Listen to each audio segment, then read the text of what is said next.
The theater is the most powerful indication we have that social life requires geographic space. When people develop a theatrical awareness, a sense of the importance of the stage, they're more likely to precipitate a town renaissance. We have a bunch of people, myself included, who have made a deliberate effort to form a town here by living close to the parish. I hope that other people will look at what we're doing and try to relocalize a lot of activity. Welcome to the Singing Dancing Catholic, where we talk about music, theater, dance, media, and performing arts from the Catholic perspective. I'm James Mark. The Singing Dancing Catholic is the official podcast of Oratorio, St. Louis's only urban center for Catholic cultural and performing arts, located at St. Francis de Sales Oratory in Fox Park, St. Louis. The mission of Oratorio is to enrich with performing arts the shared effort to keep Fox Park a beautiful place to live. For information on cultural events, concerts, dances, music lessons, and how you can participate, visit oratoriostl.com. And now, about today's guest.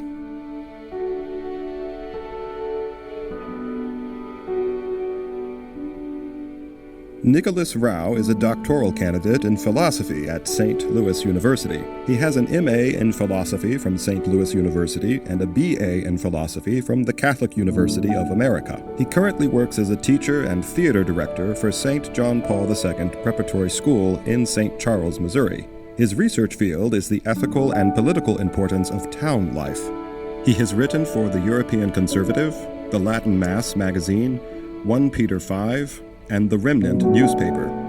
Since 2023, he has directed and acted in plays for the Benton Dramatical Club of St. Francis de Sales Oratory in his neighborhood of Fox Park.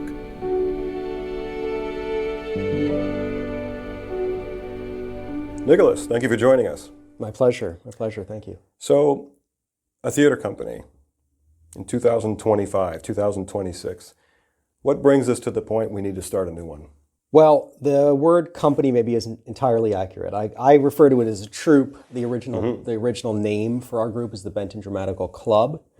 Where I would distinguish it from a company is that we are a social organization connected with a parish, meaning that our purpose is not primarily economic, although economics is an important part of it, but that, as I'll probably discuss more, the project is to integrate economic activities with other spiritual, intellectual, and artistic activities. So more of a holistic, community-focused. Yes, and then practically speaking, we're not charging for tickets. So I don't know. I think that disqualifies us from being a company. And is there any historical precedent for that, a club as opposed to a company? Well, the Benton Dramatical Club here was, I don't know when they started using the word club, but I could tell you something about the history. Maybe that will put it in some perspective. So the group was started in 1877 by Father Lotz, who was then the rector of St. Francis de Sales Parish. Father Lotz? L-O-T-Z, Father Lotz. And So Dramatical Club that was started by a priest. It was started by a priest, and it set a trend of the artistic directors of the club being the priests of the parish. So for a very long period of time, the directors of the plays were the rectors of the parish or priests established at the parish. Yeah. Do you know of anything like that today? A cleric-run dramatic club? Not today. I'm not aware, and nor am I really aware of theatrical organizations like this and of this level of seriousness being tied specifically to parishes. I've seen productions at parishes or schools. And really what it involves is the tight parochial organization of society, American society at the time, starting in the late 19th century and then going well into the 20th, that it was a center of economic life. It was, especially for immigrants, very important. And the Dramatical Club was very much tied in with the German character of the parish here. The structure was very, very tightly organized. There were ticket subscriptions. There were competitions among different German dramatic clubs that were parish tied. The Benton Dramatical Club was noted in the late 19th century for having won a big interparochial competition. But as a rule, it reflected the parochial and then especially the German character of the parish. Unsurprisingly, the last German language play was produced in 1917. But before that, the last secular German language play they did was in 1913. So that gives you a sense for many decades after the founding, they were producing plays in German. So historically, it was a society, a community, and then it had this theater element tying it together. What you're building today is both of those things again. You aren't just creating a theater company, like you said, you've actually got a social, cultural component underpinning it. That's right, and I see the interesting thing is that we did not discover this history of the club until after we'd done our first performance. And I see what we're trying to do, and I'll explain a little bit about what that is, as very much connected with what Father Lotz was trying to do for this reason, that Father Lotz's original purpose was to start a young men's sodality. Father Lotz, sodality, a fraternity, a club, what we would think of as a youth organization. And what he wanted to do was create a young men's youth organization, and he realized, in what I consider to be a flash of medieval inspiration, that you're better off with a guild than a club.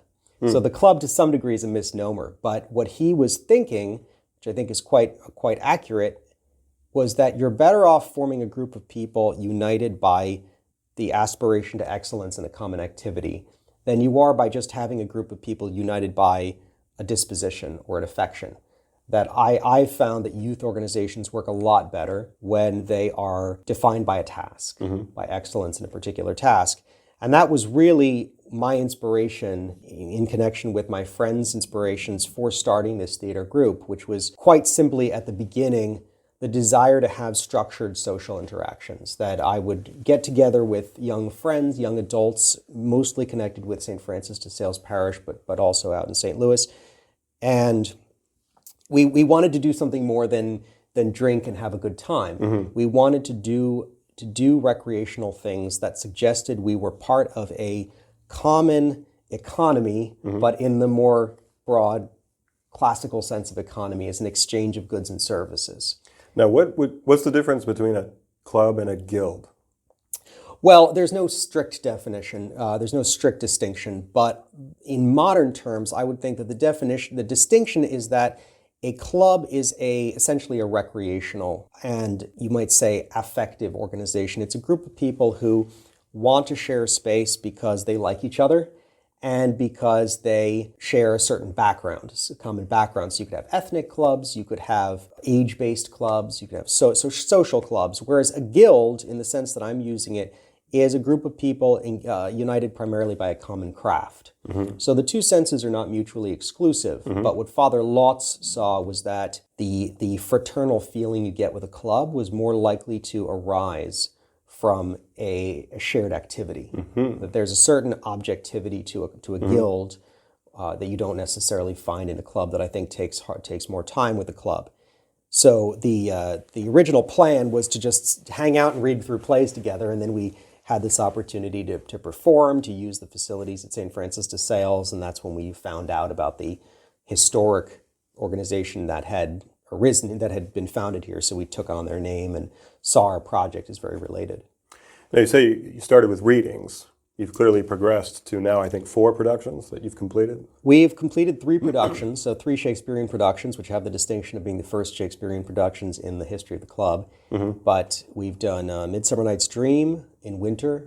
We did Love Slaper's Lost in the following spring, and then we did The Winter's Tale.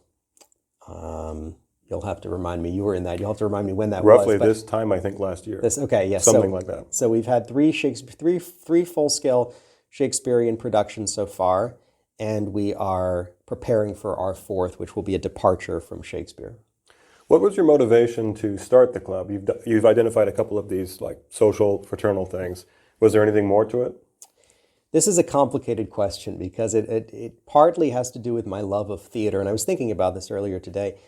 Partly my love of theater and partly my dissertation project. I'm doing a degree at St. Louis University. And my dissertation is about the town. And really, The shortest answer I can give is that I see The town per se, the St. town Louis. as an institution. The town as an the town institution. broadly, Yeah. which is a term that Aristotle comes out of Aristotle. But the simplest answer I can give is that I see the town as a really powerful, I see the theater as a really powerful allegory for the town. And I realized today, looking back, that one of my biggest, I suppose, subconscious influences is that I grew up at a time when digital culture was still very much becoming a part of social life at large. It wasn't quite as integrated as it is in our age of smartphones. And I can think of my own childhood in terms of before or after that moment when the instinct in the evening was to go and get on a laptop or go and divide by these private activities. And to me, the theater is the most powerful indication we have that social life requires geographic space, because I think that's a sense that's really been lost nowadays. That social life requires geographical space. That a unified life, whether it's political or recreational, requires a geographic place. I think that intuition is really obvious when you look at theater. Why? Because you can't have a plot without a stage. In other words, the physical unity of a play, the fact that it's set on a stage in a finite space, that is necessary for us to even conceptualize a plot, right? When we think of a dramatic plot, we think of a stage. And the argument that I try to make is that the same is true of the town. When we think of political life, we really have to think of the town. And when we can't think of the town, it's hard to imagine political life as a unified thing. And So things like the planet and the earth and the globe and the stars, that's too broad. it's too broad, and so are The cosmos. Yes, and so are political organizations like nations. I think the fact that we think of the nation as the paradigmatic political organization rather than the town is a problem, because a nation is relatively abstract, whereas a town is a place, and it's traditionally a place that you can see. We think of skylines of cities, we think of walled towns in the Middle Ages and in ancient Greece. I think that when people develop a theatrical awareness, a sense of the importance of the stage, they're more likely to precipitate a town renaissance. I see that the theatrical life really as having an important part to play in what I call a cometic renaissance, from the Aristotle's word for the town, the kome. Oh, sure, like community. Yes, it has the same etymology as community. So not comedic, although it could be. Not comedic, cometic. You could cometic. use comedies to show people what real community looks like. We can, and we have. Well, yeah. The comedy, I guess, that's coming up. Yes. Will this be your first comedy? Everything we've done so far has been comedy. This will be our first comedy in the modern sense. So the last three plays we did were Shakespearean comedies, which means they involved moments of heartache and tragedy and murder. But we're about to do Arsenic and Old Lace, which is Wonderful. Really a farce. And What's the distinction, farce and comedy? a farce was especially popular in the 19th century, and it's like in Edwardian England, for the farce is a big deal. I think of a farce as being it's really a slapstick. It's a comedic play that is more concerned with slapstick and with archetypes, with stock characters, than it is with realism and with wit. There is a good deal of wit in Arsenic and Old Lace, but the scenario of the play really is a slapstick scenario. So they'll be physical. There will be physical comedy, which was sort of my plan, was to move away. In the process of maturing our theatrical chops, my plan was to do a play that would require a little less of us in terms of intellectual comprehension and diction, and more in terms of choreography and basically on-stage dynamics. I wanted to do, because a Shakespeare play you can really pull off well with very little movement, whereas Arsenic and Old Lace, a lot will rely on comedic timing, physical comedy. So coming back to the social component, these are all friends of yours, the cast, more or less? More or less, yes. Well, Are they all ready for this? Do they have a background of doing physical comedy? Are they comfortable with Some of them, Or is this a challenge for them? it's a challenge for all of us. Some of them had no background in acting before we started up. Others had some background. None of us have any kind of professional background. I took a couple acting classes in college. I've written some theater, but it's a new thing for all of us. But nevertheless, it's a trait that a lot of us share non-coincidentally, for two reasons. One, because most of us are drawn to the Latin Mass. And the Latin Mass it's very performative. It answers a need that modern souls have for customs and structure. So if you go to traditional parishes, you'll see people who are much more conscious about dress and much more conscious about language, not out of vanity, but out of a sense that the kind of people that we want to become requires entering a role. And so I think there's a certain theatrical instinct that's already present among a lot of traditionalists that makes theater more intuitive to them. And the other reason is that we have a bunch of people, myself included, who have made a deliberate effort to form a town here by living close to the parish, by spending a lot of time with each other.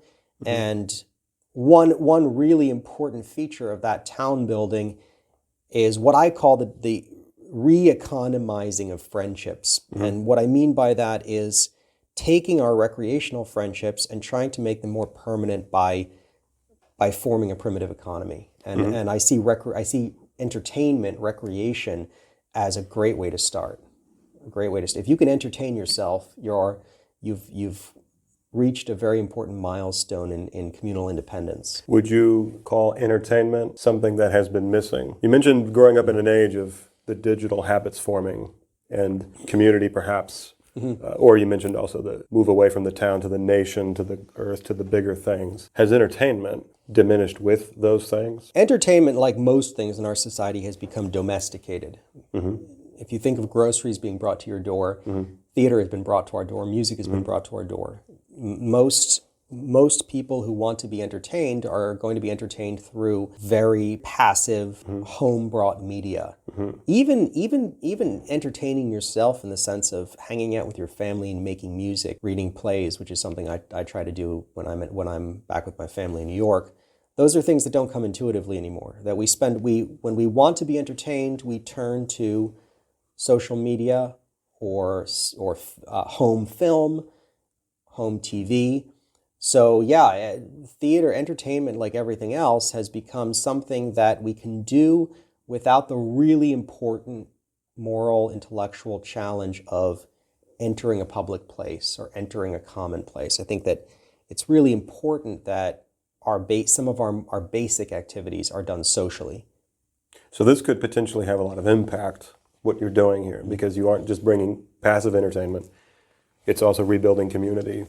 What are some of the other things that in an age of today, there's still a lot of people who are more or less totally addicted to digital and passive entertainment. How could a dramatic club with a strong social binding agent be impactful today? Well, I'm careful not to overextend the significance of what we're doing, except as a model to other people. What we're doing is limited. It's limited in value. It's limited in influence. But like you basically said, I hope that other people will look at what we're doing and try to relocalize a lot of activities. I think education is an obvious area, right? If you have a community of people who want to homeschool, who want to educate their own kids, instead of going out of the community to find education, try and form networks within your community where people who are really educated and good teachers can contribute. You can create a sort of barter economy of education in the same way that you can with theater. And this is another reason we're not really a company, is that we've really not operated with a budget so far. We've everything that we've done has been a pooling of the resources of the members. And it's proof that when people really want a good or a service, they're willing to make mutual sacrifices that don't always require money. I think this is non-monetary economies are a really important feature of a town. The actual economy is really kind of just a material reduction of the economy you just described. real value tends to start with something totally non-monetary, and then money is a measuring stick of sorts. But the real value is coming from something divine. Exactly, and I think the abstraction of the economy, just like the abstraction of the family, the abstraction of friendships from a common public space, that is something that we're trying to remedy through theater. We're trying to, because when you watch a play, when you watch a good play, you're being presented with a mini society. And it's that's not a purely conceptual relation, actually, that if you look at the history of ancient Greek and pre-Greek cities, there's evidence that the agora, which was the Greek marketplace, in a lot of cases grew out of literal theaters in towns. There's evidence that some early, I think it's Mycenaean towns, they had these amphitheaters that eventually grew into the more hybrid public marketplace. So it has always been the case that theater and theatrical spaces are a sort of active public reflection in which a community looks at itself in a very artistic way. And when you watch a play, what you're seeing is a mini society. You're seeing a society in action. And so it's not even the act of producing the play, but the actual content of the play, which I hope can inspire people to want to create similar spaces and to integrate all of their different activities in real geographic physical spaces. What are some ways people can do that? Like I mentioned, I think education is really helpful because education is something that a lot of conservatives in particular want to do themselves. And education, you need teachers, you need a community. Another way that I mentioned as well that we're doing that is just by making sure that we live close to the places that are most important to us, because a public space has to have a center. And for a Catholic, that center is the church. If you look at medieval towns, the intuitive center of a medieval town is the church. The church is often connected with the marketplace. So one other thing you can do, which is really influenced or modeled for us by the German immigrant parishes that gave birth to the Benton Dramatical Club, is you can start turning your parishes into literal economies. There was a credit union operating out of St. Francis de Sales Parish back when it was a German immigrant community, and there's people even now at St. Francis de Sales who are involved in all sorts of crafts and guilds that they share with the community. So really, wherever you have space, you have the possibility of an economy. That's my simplistic way of looking at it. And here at St. Francis de Sales, we have the benefit of a lot of space. And that space is being used in really interesting ways. The way you're using it for music lessons here, the way that the co-op is using it for classes, the way that people like Mrs. Browers are using it to teach people how to sew, really in important tactile crafts, and then the way that we're using it by taking advantage of the gym here with this beautiful proscenium stage. So any place you have a space. Sure. So those things you've listed there, a couple of guilds, some music, the theater, what's missing? What could be added to this space? In the short run, what's missing is just more people. You need more people to move out, and you need more people to be willing to sacrifice their autonomy, which is traditionally a really hard demand to make of Americans. Americans want space. And Americans are kind of unique in that respect. The English are similar, but Americans really want space. So you're asking people to make a sacrifice of autonomy. But another thing that you have to do is kind of get over this very industrial idea that worthwhile products require global networks. There's famous essay called I, Pencil. I don't know if you've read it. But it's this, I don't know when it was written, but it was written by a sort of free market economist talking about the journey of a pencil across the globe in the process of its production. And his point is that we should be grateful that we have these global assembly line processes that can produce a pencil. But the implication there is that we live in a world where if we want good stuff, it has to be globally managed. And that's really patently false. People can make their own clothes, they can produce their own education, they can entertain themselves. And so what I would love to see is people taking that more seriously, realizing that what is possible locally is much more than we're raised to think. And unfortunately, that means making an active, disciplined effort to think non-technologically, at least where technology means modern digital technologies. So it's really the challenges, the way I see it, are really mentality challenges. But I think they're worth meeting because the desire for community is such a visceral, universal, powerful desire that people have. People want to be together, and they want to be together in ways that are not just whimsical and recreational, but economic and real.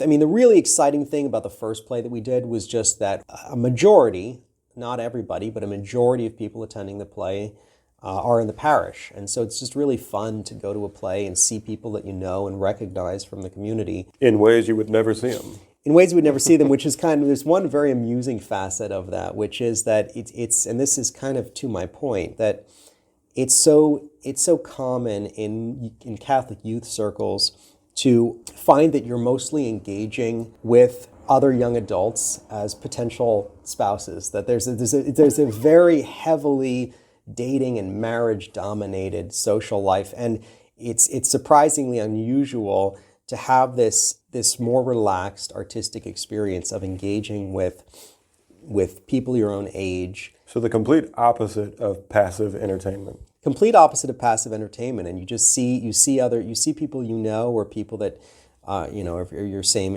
age bracket, doing these really creative, interesting things, and it's what a culture looks like.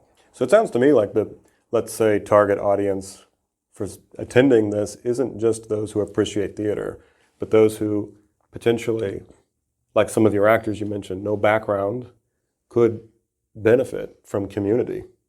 Oh, absolutely. If they were to attend, obviously they could watch the show, but even when it's over, they can come up, they can meet you, they can talk to other cast members, very approachable, and maybe even get involved in the subsequent production. That's right, and I think it's important to add that I joke with people that my mission is always to add a little Mediterranean chaos to the German environment. But my goal with putting on these plays was to do something where the quality, or perhaps a better way to put it is the professionalism, doesn't outrun the sustainability. So it's really important to me that we keep this going, and we show people that these are regular, sustainable, integratable activities within our community, that these are not one-time things that require so much effort and so much preparation that they burn us out.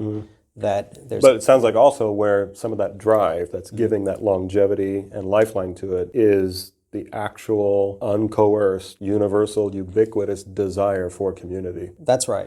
And the desire for certain specific social skills that are cultivated in theater, chiefly good posture, knowing how to present yourself, and then an appreciation and mastery of language. Because that one of my goals is to stick with well-written English language plays, because when you speak well in a role, you learn how to speak well in more casual environments. Same thing with learning how to present yourself physically. So there's great social skills that even professional adults can stand to benefit from. Excellent. Nicholas, the founder of, the Reviver, what would you call yourself? The acting director of the Benton Dramatical Club. That's right. And Arsenic and Old Lace.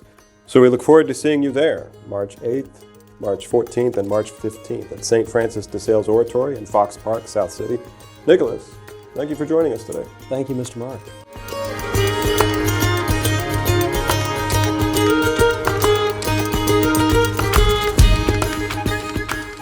The mission of Oratorio is to enrich with music the shared effort to keep Fox Park a beautiful place to live. For information on cultural events, concerts, dances, music lessons, and how you can participate, visit oratoriostl.com. Thank you for listening.